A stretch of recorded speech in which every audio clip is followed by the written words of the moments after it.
Have you ever met someone and felt deep down that there was no way it was just a coincidence? As if life, timing, and even the smallest details of the day had quietly conspired to put that person in front of you? Maybe you were going through a difficult period, feeling lost or emotionally exhausted, and suddenly, a stranger's words hit you like they knew exactly what you needed to hear. Or perhaps you kept running into the same person in different places at different times until it felt almost impossible to ignore. Moments like these hasn't feel random. They feel guided, as if the universe was sending a sign. This video is about those encounters that don't feel ordinary, the relationships that seem written, the connections that arrive at the exact moment when something inside you is ready to wake up. We'll look at them through the lens of CarlJung psychology. Archetypes, the collective unconscious, projection, shadow, anima and animus, synchronicity, individuation. But most of all, we'll talk about you, your inner world, your wounds, your growth, and how certain people become mirrors and catalysts on your path. Because from Jung's point of view, nothing that touches your soul is purely accidental, especially not the relationships that feel like destiny. Imagine this. You're sitting alone, thinking about how stuck you feel in life. You're tired of repeating the same patterns, the same arguments, the same disappointments. You tell yourself, I don't know what I'm doing wrong, but something has to change. That same week, you cross paths with someone who sees you in a way you're not used to being seen. They ask the right questions, they challenge you, or they offer a kind of tenderness you didn't know how much you were craving. It might feel like the universe dropped this person into your life. From a Jungian perspective, what's really happening is that your inner world and the outer world are starting to resonate. Jung believed that the psyche and the universe are not completely separate. There's a kind of invisible harmony between what you carry inside and what shows up outside. When a relationship feels fated, it often means that something deep within you is ready to be seen, healed, or transformed. And life responds by putting you in front of the very person who can trigger that process. This is closely tied to what Jung called the journey of individuation, the process of becoming your true self, of integrating your conscious personality with your unconscious depths.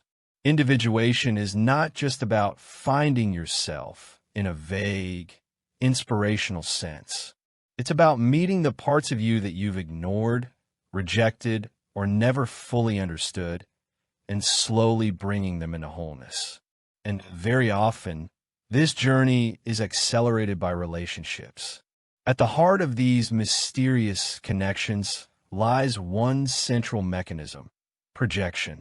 Projection means that you unconsciously place parts of yourself onto another person.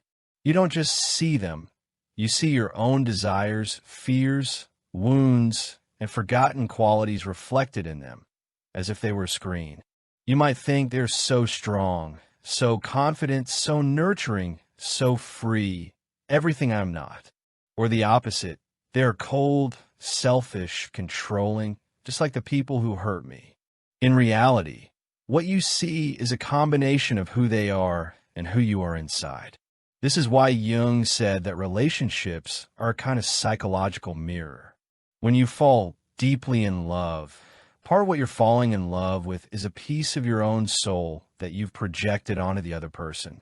When you feel intense discomfort or resistance, part of what you're reacting to is a wound or a quality within yourself that you're not comfortable facing. Sometimes projection shows up as admiration. This person is perfect. They are everything I ever wanted. Sometimes it shows up as irritation. Why do they bother me so much? Why do they trigger me like this? And sometimes it shows up as powerful emotional activation, jealousy, obsession, fear of abandonment, overwhelming dependency. In these moments, it can feel like the other person is the problem or the solution or the entire meaning of your life. But under the surface, your psyche is using this relationship to show you something about yourself. Here we enter the realm of the shadow. The shadow, in Jung's terms, is the part of you that you've buried, denied, or disowned. It holds qualities you consider unacceptable, too much, not me. It can include anger, envy, selfishness, but also power, sexuality, creativity, vulnerability, and needs you were never allowed to express. Much of the time, you're not aware of your shadow. You just feel a vague discomfort or shame around certain feelings, where you attract the same type of painful situation over and over again. So what does the universe do with all of this? It doesn't punish you. It introduces you to people who will awaken your shadow. You meet someone, and suddenly you feel things you don't usually feel. You get jealous even though you thought you were above that. You become needy even though you've always prided yourself on being independent. You get controlling, or you shut down, or you feel a rage you don't even understand. Or you become deeply drawn to someone who embodies precisely what you're afraid of. Someone too free, too emotional, too intense, too calm. From the outside, it looks like chaos. From the inside, your shadow is rising to the surface. These relationships are not here to complete you in a romantic movie sense. They are here to reveal you. They force your unconscious patterns out into the open, where you can finally see them. This is why such fated relationships often come with intense feelings, conflicts, and crises. They pull you out of your comfort zone and confront you with the parts of yourself you've been trying not to feel. As Jung would say, this confrontation with your inner darkness is not a punishment. It's the most powerful path to transformation. You cannot heal what you refuse to see. And for many people, the only thing strong enough to make them look honestly at themselves is the pressure and intensity of a relationship that matters. But there is another dimension to these connections, anima and animus. According to Jung, every person carries an inner opposite. In men, an inner feminine figure called the anima. In women, an inner masculine figure called the animus. These are not about gender roles in a superficial social sense. They are about inner qualities, rational and emotional, active and receptive, protective and nurturing, logical and intuitive. When this inner opposite is undeveloped, ignored, or wounded, you're likely to seek it outside yourself. You feel drawn to someone who represents the missing piece. A woman might be irresistibly attracted to a man who seems strong, decisive, and protective, not just because of who he is, but because he reflects her own undeveloped inner strength and assertiveness. A man might be enchanted by a woman who seems deeply emotional, intuitive, and compassionate, not just because of her personality, but because she mirrors his own neglected sensitivity and emotional depth. In this sense, the person you meet becomes the face of your own inner opposite. They awaken something within you. They call out the part of your soul that wants to be integrated. That's why the connection feels so powerful and so difficult to rationalize. It's not only about attraction. It's an inner reunion in symbolic form. When people say, it's like the universe sent them to me, what they're often feeling is this inner call. Your psyche is ready to grow, so it projects that growth potential onto someone outside. Life, in its mysterious way, arranges encounters that reflect your inner need for wholeness. It feels like destiny because something inside you has decided it's time. This is where Jung's concept of synchronicity makes everything even more fascinating. Synchronicity means meaningful coincidence. It describes events that are connected not by cause and effect, but by meaning. There is no obvious logical link, but there is a deep symbolic connection. For example, you think intensely about someone you haven't seen in years, and that day they send you a message. You end a relationship and keep seeing the same symbol everywhere, a specific song, a quote, a number that speaks exactly to what you're feeling. You travel to another city to escape your problems and randomly run into the very person you were trying to forget. From a purely rational perspective, these are just random events. But from a Jungian perspective, synchronicities are moments when the inner world and the outer world line up in a striking, meaningful way. They show you that your unconscious is talking through life itself. They're like small knocks on the door of your awareness. Pay attention. Something important is happening. Synchronicities often appear around significant relationships, especially those that feel fated. They can show up before you meet someone in the form of signs and symbols. They can erupt during a relationship when a turning point is near. They can appear after a breakup, guiding you toward healing and closure. They don't guarantee that the relationship will be easy or permanent. Instead, they highlight that this connection is meaningful for your growth. And that's a crucial point. Meaningful does not always mean comfortable. Fated does not always mean forever. The universe, or life, or the unconscious, whatever language you prefer, does not bring people into your life to guarantee simple happiness. It brings people into your life to help you wake up, to help you see where you're still reacting on autopilot, to help you identify the wounds you've been carrying since childhood, to help you move beyond repeating the same stories over and over again. Think of your relationships as doors. Synchronicities, intense feelings, deep resonance. These are the knocks on the door. They tell you there is something here for you, something to learn, to heal, to integrate.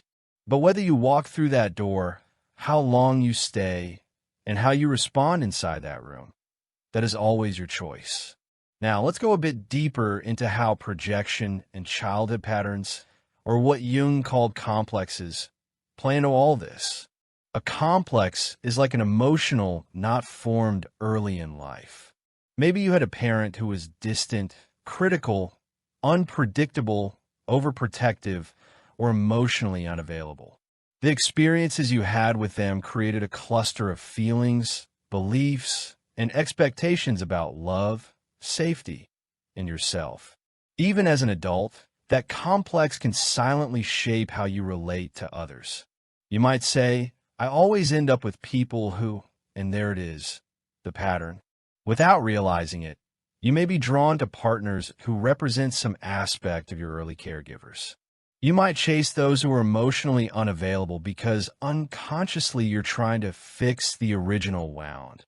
If I can make this person love me, it will heal everything I didn't get as a child. Or you might feel suffocated by kindness and stability because, deep down, love is tangled up with drama, unpredictability, or pain, so calm love feels unfamiliar. In fated relationships, these complexes are usually intensely activated. The person you meet feels strangely familiar, like you've known them forever. Sometimes that feeling comes from soul-level intuition. Other times, it comes from the fact that they resemble, symbolically or emotionally, someone from your past. It feels like home, but it might be the home of your childhood wounds, not your adult needs. This is where the shadow grows loud. You might find yourself acting like a child in an adult body, pleading, demanding, withdrawing, punishing, testing, or clinging. The relationship becomes a stage where your unconscious scripts replay themselves. The universe didn't send this person to torture you. It sent them to show you the script you've been living by, so you can finally rewrite it. However, it's extremely important to understand something. Facing your shadow and healing your complexes does not mean you must stay in relationships that are abusive, degrading, or harmful. Jungian psychology does not romanticize toxicity. The fact that a relationship triggers you, or awakens old wounds, or feels intense does not automatically make it sacred or destined. Some connections are valuable, because they teach you to finally walk away, to set a boundary, to say, I deserve better than this. Sometimes the most powerful act of individuation is choosing yourself. Shadow work means taking responsibility for your reactions, your patterns, and your projections. But it does not mean taking responsibility for someone else's cruelty, manipulation, or violence. You can honor the growth the relationship triggered in you without staying in a situation that destroys your self-worth.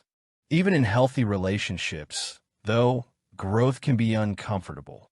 Real intimacy is not a permanent honeymoon. It will reveal where you're still afraid to be seen, where you don't trust, where you push people away, where you collapse into dependency or control. The difference is that in a healthy connection, there is room for honest conversation, mutual respect, and shared growth. You can say, "This is my wound," and the other person doesn't use it against you. Jung once said that enlightenment is not about imagining figures of light, but making the darkness conscious. In relationships, this means that true love is not just about romance and pleasure. It is also about the courage to look at what hurts, to talk about what's difficult, to face the parts of yourself you would rather hide. In this way, relationships become one of the fastest paths toward individuation. When you allow this process to happen, a relationship becomes like a mirror that reflects your full image. You see your light, your capacity to love, to forgive, to care, to be loyal, to show up. And you see your shadow, your jealousy, your fear, your control, your neediness, your pride. You may not like everything you see, but each reflection is an opportunity to understand yourself more deeply. In these mirrors, anima and animus also move toward integration. The woman who always sought protection outside begins to discover her own inner strength and assertiveness. The man who always relied on logic begins to soften into his feelings and intuition. The person who is afraid of vulnerability learns to open their heart without losing themselves. Slowly, the inner masculine and inner feminine find balance. Over time, you realize that the people who felt like destiny were never just random partners or mistakes. They were symbolic figures in your inner story. Whether they stayed or left, whether the relationship ended in peace or in pain, they played a role in your evolution. Some taught you how to love. Some taught you what not to accept ever again. Some broke your heart open so something deeper could grow there. So why does the universe, life, or the unconscious bring fated relationships into your path? To wake you up from autopilot, to break the walls you built to survive, so you can finally learn to live. To expose the wounds you've been carrying since childhood, so you can stop repeating them. To push you toward a love that is more conscious, more honest, more real, starting first with the love you have for yourself. When you look back, you may see that each important relationship brought a gift, even if it was wrapped in pain. One taught you boundaries. Another taught you compassion. Another revealed your strength. Another showed you your capacity for deep connection. And another, perhaps, invited you into a new chapter where you no longer betray yourself just to be loved. In the end, the message of this whole journey can be summarized in a simple truth. No encounter that touches your soul is truly random. Some people enter your life to awaken both your light and your shadow. They act as spiritual catalysts, pushing you toward growth, integration, and a more authentic kind of love. Through them, the universe speaks to you, not always in comfortable words, but always with deep meaning. Your task is not to obsess over every sign or force every relationship to last forever. Your task is to pay attention, to ask yourself, what is this person showing me about myself? What part of me is waking up right now? What pattern am I repeating? What is being invited to heal? When you begin to see your relationships this way, you stop asking only, why did this happen to me? And start asking, what is this trying to teach me? And in that shift, the story changes. You're no longer just a victim of fate or a passive receiver of the universe's mysterious plans. You become an active participant in your own transformation. The universe will keep speaking through the people you meet. Some will stay, some will leave, some will come back in unexpected ways. But every connection that touches your heart carries a message. The real magic happens when you learn to listen, not just to the other person, but to the echo they awaken inside you.